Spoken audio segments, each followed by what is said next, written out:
जय सिया राम। मैं संदीप मिश्र शास्त्री आप सभी का स्वागत करता हूं अपने चैनल भागवत गंगा पर। और भागवत गंगा पर यह दृष्टांत क्रम का पहला वीडियो है।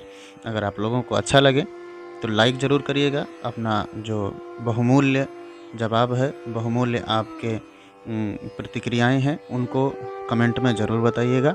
और नए हैं चैनल पर अगर, तो अभी तुरंत सब्सक्राइब कर लीजिए। चलिए आज का जो दृष्टांत है उसको प्रारंभ करते हैं। आज का दृष्टांत है मित्रों गृहस्थ आश्रम को लेकर के।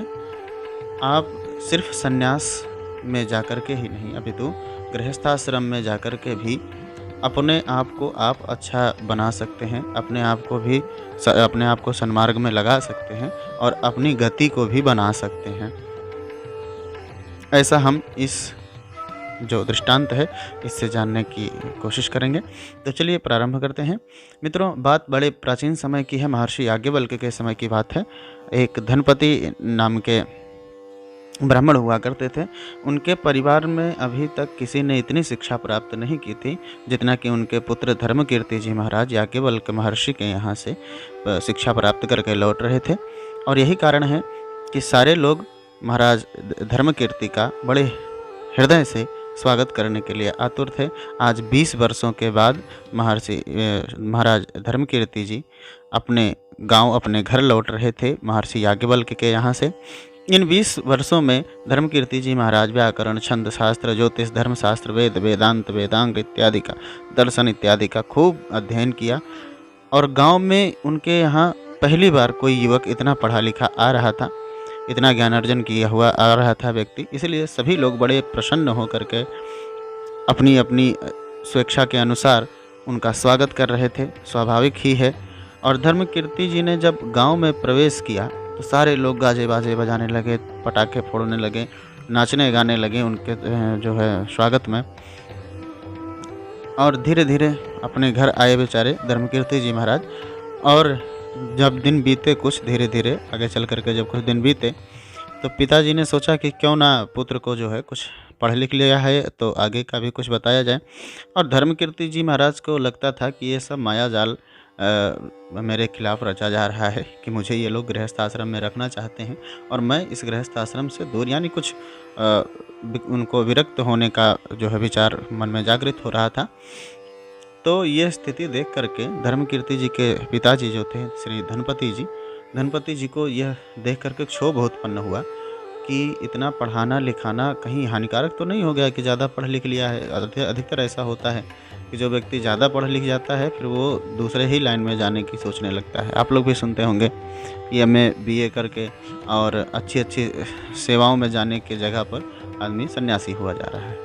तो इस प्रकार उनके पिताजी को बड़ी चिंता होने लगी कि यदि मेरा पुत्र भी इस प्रकार संन्यास ग्रहण कर लेगा तब तो ये बड़ा विलक्षण काम हो जाएगा। तो इधर इनके पास जो है कई लोग विवाह का प्रस्ताव लेके लगातार आने लगे। तो पिताजी से सीधे धर्मकीर्ति जी बोल देते थे, नहीं नहीं पिताजी, मैं विवाह नहीं करूँगा।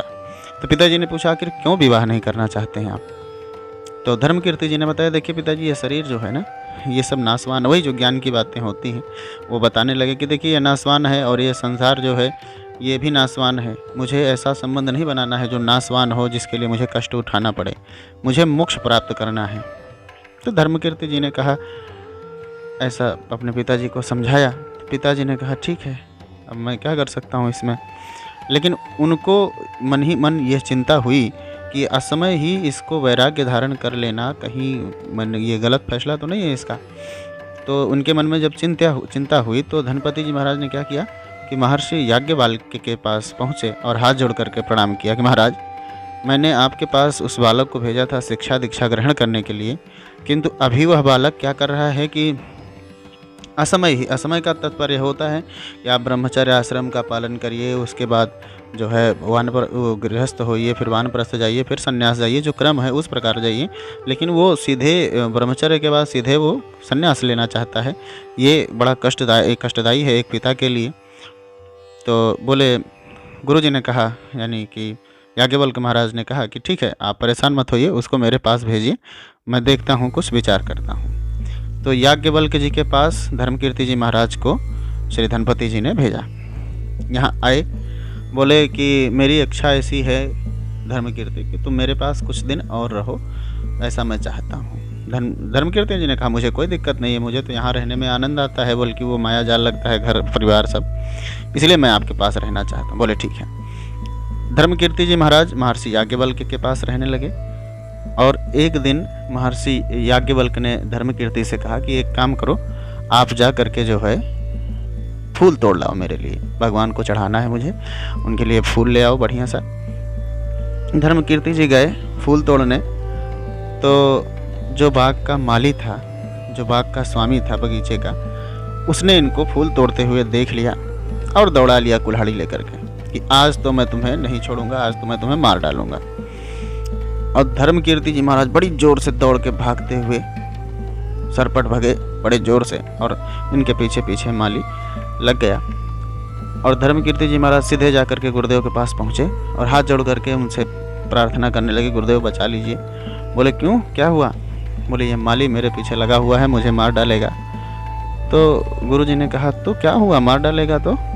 ये शरीर तो नाशवान है और तुम इस शरीर के पीछे इतना भयाकुल होकर के पीछे भाग रहे हो, आखिर किस बात की चिंता है तुमको? ये शरीर तो नाशवान है।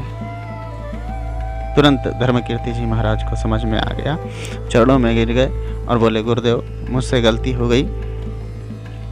बोले वत्स, अगर आप चाहते हो कि शरीर का सही जगह पर उपयोग हो, उद्धार हो आपका इस जीवन से, तो आप जाइए और अपने घर में गृहस्थाश्रम का पालन करिए, विवाह करिए। और चूँकि जब तक आप विवाह नहीं करोगे तब तक आप ऋणों से उऋण नहीं हो पाओगे, देव ऋण, पितृ ऋण, ऋषि ऋण, इस प्रकार इन सब ऋणों से उऋण नहीं होगे। और जब तक आप ये ऋण सारे नहीं समाप्त करोगे तब तक आपके शरीर यदि शांत भी हो जाएगा तो आत्मा संतुष्ट नहीं होगी। इसलिए आप सारे जो है ऋणों को पूर्ण करिए और उसके बाद तब जा कर के वानप्रस्थ और उसके बाद गृहस्थ वो जो है संन्यासाश्रम लीजिए। तो मित्रों, आशा करता हूँ आपको ये लघु कथा दृष्टांत पसंद आया होगा। और अगर आप चाहते हैं मुझे सिर्फ ऑडियो सुनना चाहते हैं तो मैं नीचे खबरी का लिंक आपको दे दूंगा, वहाँ जा कर के भी मुझे आप फॉलो कर पाएंगे। मिलेंगे फिर अगली कथा में, अगली वीडियो में, तब तक के लिए जय सिया राम।